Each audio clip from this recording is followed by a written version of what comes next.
Hello everyone, so this is lecture 2 of the gas laws, like in this case set of videos. So we've talked about the ideal gas equation previously and Boyle's law. In this lecture video, in the very start, we're going to be talking about Charles' law. So Charles' law is the relation between volume and temperature.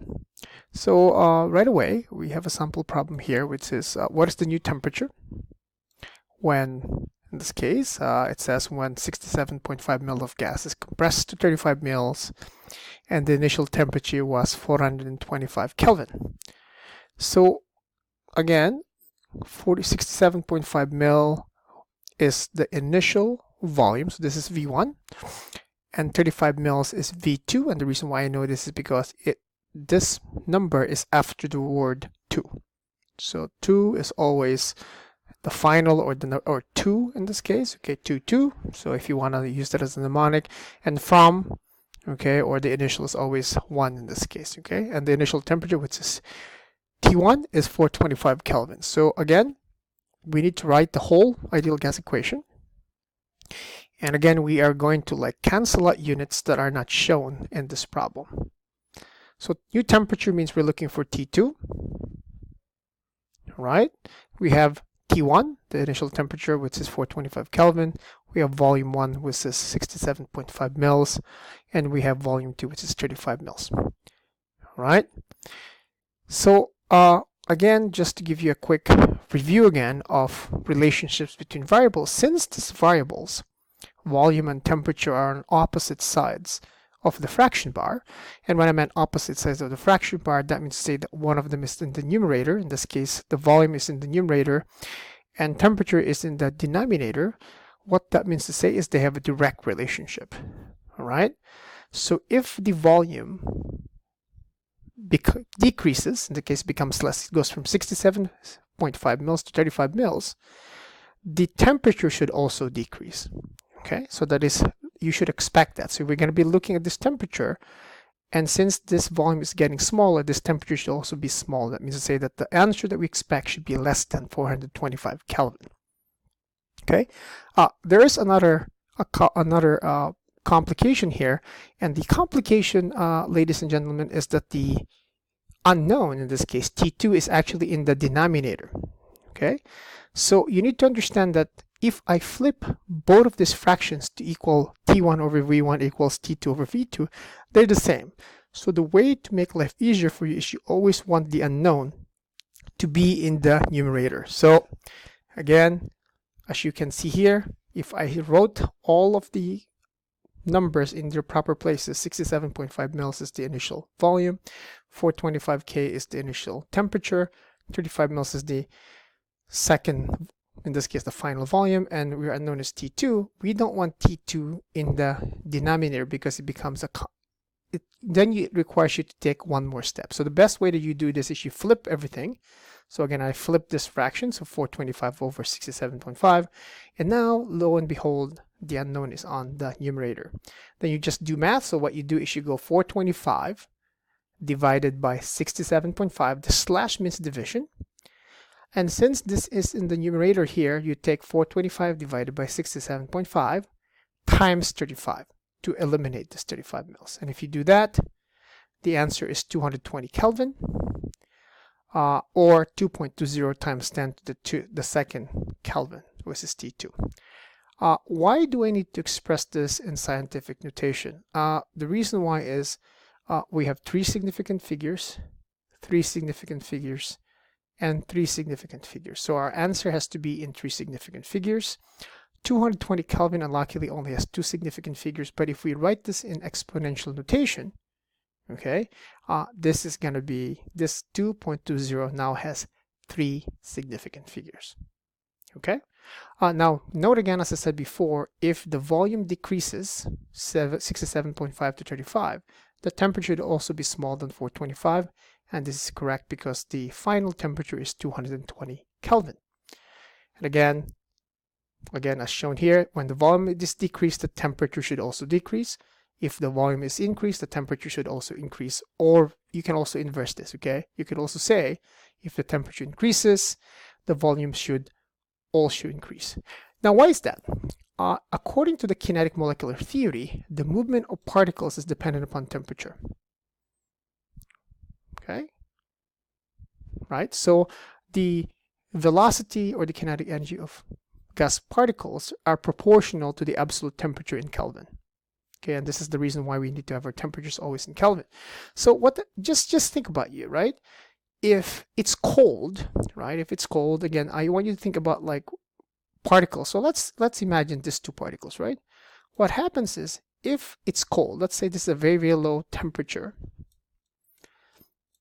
these two particles will not have a lot of kinetic energy. So they were gonna like bounce around in small areas in this case. So what that means to say is the volume that they'll occupy is gonna be less. Now, if I increase the temperature, right, like putting heat, like applying heat to this system, okay, that's supposed to be heat, I'm sorry.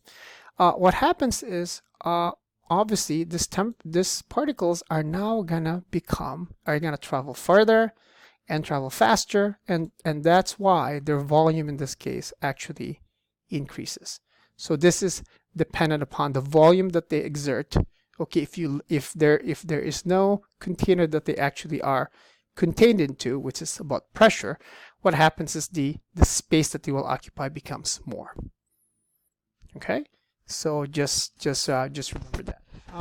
Also, just think about it, like, so the other way that you can think about the volume and temperature is when someone farts. Okay, when someone farts in the wintertime and it's outside, well, not outside, but if the room is cold, the aromatic molecules that comes out of the person's buttocks, okay, it's not going to go very, very far. Okay, so only the person next to them would probably smell it, right? But if it's a warm temperature inside the house and someone farts, believe me, very quickly that whole room is going to be filled with that aromatic molecules that came out of the person's buttocks. Okay, so again, that's the relationship between volume and temperature. And just remember, that relationship, ladies and gentlemen, is a direct relationship. So if volume goes up, temperature goes up, or temperature goes up, volume goes up, and vice versa. And the reason why that is true is because they are on opposite sides of the fraction bar.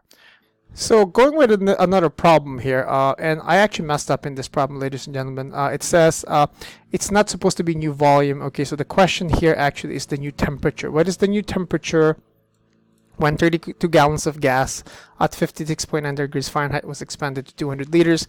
The reason why it should be obvious that this temperature is because you have, all right, you have volume here, you have two volumes, okay, and you only have one temperature. So that means to say that in this case that we're looking for a second temperature in this case. So again, very, very important in terms of gas laws, the temperature always has to be in Kelvin, so we need to convert this temperature into Kelvin first. So this is again in your exam reference sheet.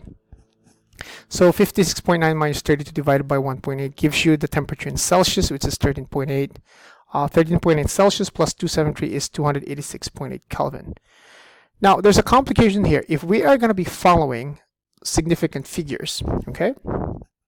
So first of all, this was correct. So we went for, given the significant figures that we need to have is dependent upon what's given. So 56.9 degrees Fahrenheit, the initial answer has three significant figures, which is 13.8 degrees Celsius, right? So because we're counting significant figures. However, since we're adding in this second part of this math, okay, we're adding 13.8 plus 273, our answer has to be in the least precise number or in the least decimal point.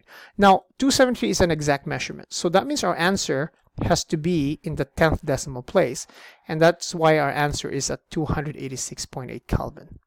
Okay, so when you add or subtract, it's all about decimal places. When you multiply or divide, which was this case, our answer is always going to be about the number of significant figures. Okay. The other complication is we have two different units for volume. We have 32 gallons here, we have 200 liters here. So FY, I just picked to change the gallons, the liters into gallons, but you could have as well change the gallons into liters. The answer that you will come up, the temperature that will come up with will be the same anyway. Okay, as long as everything is in absolute temperature. And when I meant absolute temperature, we're talking about kelvins in this case. So I chose to change the liters into gallons using dimensional analysis. 4 significant figures, we have 4 significant figures. Okay. then chug and plug again. So if we plug them into the original equation, again, if we started with this equation, we would eliminate pressure, number of moles, R, then we'll just be left with volume and temperature. So V1 over T1 equals V2 over T2. And again, we would plug in all those numbers, 32 gallons over 286.8 Kelvin, 52.3 gallons over T2. Here's again. So just as we've done previously, what we're going to do is we're going to rotate all of these fractions to make sure that our unknown is on the numerator. Okay, so shown here. Now, before we even do the math, we already need to start thinking about the relationship between volume and temperature. So in this case, what has happened is, what happened to the volume? The volume has increased. It went from 32 gallons to 52.83 gallons. So the question is, what is our initial temperature related to the initial temperature? Is it going to be the same? Is it going to be smaller? Is it going to become bigger? All right.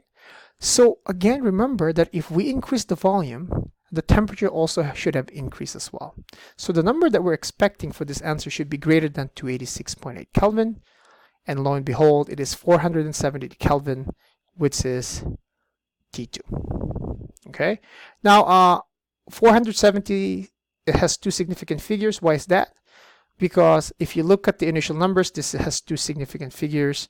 This has three significant figures. This has four significant figures.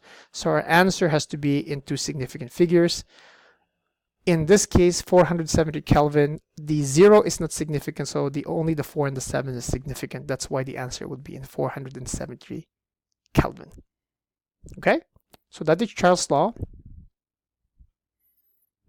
So moving on to the next law, we have Gay-Lussac's law, which is also called, in this case, Amundsen's law, which is the relationship between pressure and temperature. So again, we're looking for, in this case, P2. Okay, so we're looking for P2. It's asking for new pressure. We have initial pressure. This is P1. Okay, and obviously we have, this is initial temperature, T1, and that's going to be T2.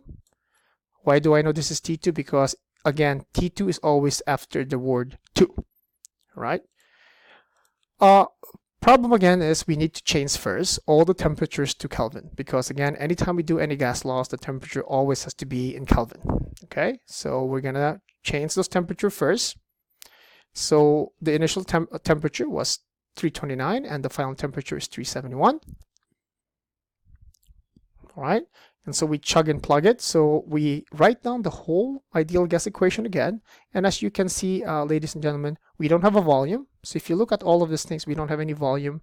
We don't have any number of moles. We don't have any R or the gas constant. So we cancel those units that are not included in this actual, right, in this problem. So what happens is we only have the formula P1 over T1 equals P2 over T2. Okay, and I'm sorry, I forgot there's an equal sign in between these two, between T1 and P2. All right. But even before we do the math again, we need to understand again, at this point, you should become automatic. This is a direct relationship, right? The reason why it's a direct relationship is because if you look at P1 and T1, they are on opposite sides of the fraction bar. One of them is the numerator, the other one is the denominator. So if we look at the pressure, all right, what should be the new pressure? If we increase the temperature, what is the new pressure? Well, the new pressure, since this is a direct relationship, should be bigger than the initial pressure. And so that is the case. The P2 in this case is 250,000 pascals. Right? Now again, why is this the case? Because they are a direct relationship. If you increase the temperature, the pressure also increases. Now, before we talk about a different law, which is Charles' law, now we're talking about Gay-Lussac's law, which is about pressure. And this is talking about gases that are in a fixed container. So if it's cold, they will interact less frequently with the walls of the container, which means to say there's not going to be any pressure. If I heat this up, guess what happens? They're going to start bouncing off the wall. And obviously, this is why you have like in this case, a greater pressure in a higher temperature. This is the reason why we don't heat. If you've ever tried to heat something that's closed in either the microwave or on top of the stovetop, we know for a fact that all of those pressure, that eventually the container is either the top is going to pop or the container is going to blow up. right? This is why we don't expose pressurized containers into direct heat.